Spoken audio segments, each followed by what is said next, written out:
Hey guys, this is my Module 8 for EDL 851.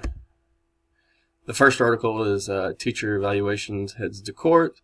Article covers many teacher evaluation cases in the states of, as you see, Tennessee, New York, New Mexico, Louisiana, Nevada, Texas, and Florida. The article also has dates and the outcomes of the cases. Some legal issues include, in the article, teachers without statewide standards, tenure and due process, incomplete data, and improper student growth formulas. The next article, teacher evaluation and issue overview. Teacher evaluations is a formal process in which a school uses to review and rate teachers' performance and effectiveness in the classroom. Evaluations are used to provide feedback to the teachers and guide professional development.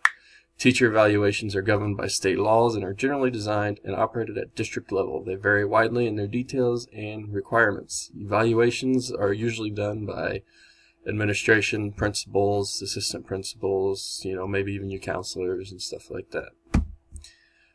4 factors attributed to teacher evaluation issues: new research on teacher quality, philanthropic interest in boosting teacher effectiveness, revamping of state laws on evaluations, pressure to dismiss poor performing teachers, and data shows that a majority of teachers scored just as highly on the new evaluations as they did on the old evaluations.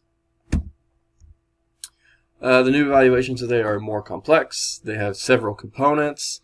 They are tied to the teaching standards, and they have weighted formulas.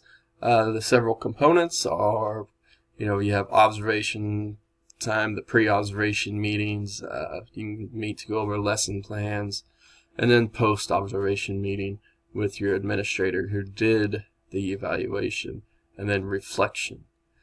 Is the new system effective? We're not clear yet. Continually refining and testing the new system, and this has been a hot topic for K through 12 education. The next article, Teacher Evaluation Resource Guide for NEA Leaders and Staff. Every Student Succeeds Act ended federal government's involvement in teachers' evaluations, requires the states to develop their own goals and to look at a range of factors to gauge schools' performances. States design and implement evaluation systems that are based in part on evidence of student academic achievement. The evaluation process that we use here at Rural Vista USD 481, we use the Keep 2 system. It is done twice in your first 2 years of teaching, once in your years 3 and 4, and then once every 3 years after your 4th year of teaching. So once you hit your 5th year of teaching, you will have your next evaluation on your 8th year of teaching. District recourse, you can meet with your building administration, and then you meet with your superintendent, and then if you need to, you can get KNEA if you're a member or a lawyer involved. It's just kind of going through the steps of your steps of administration. You got to go through your principal first, then contact your superintendent, and then go from there.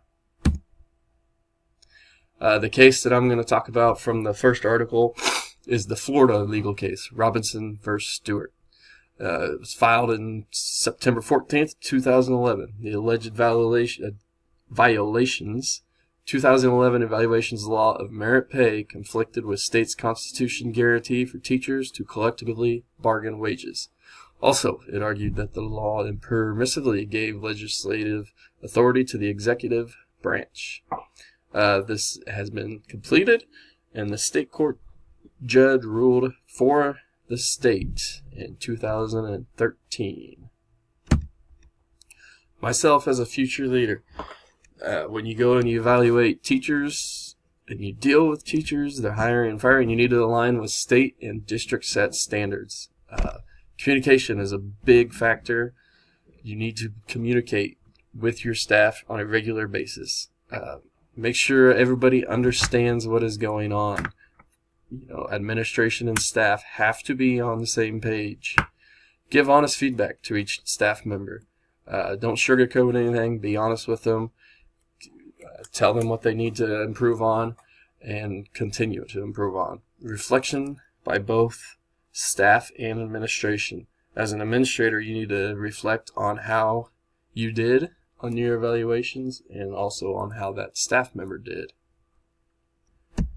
That is the end of my module 8 for EDL 851. Thank you.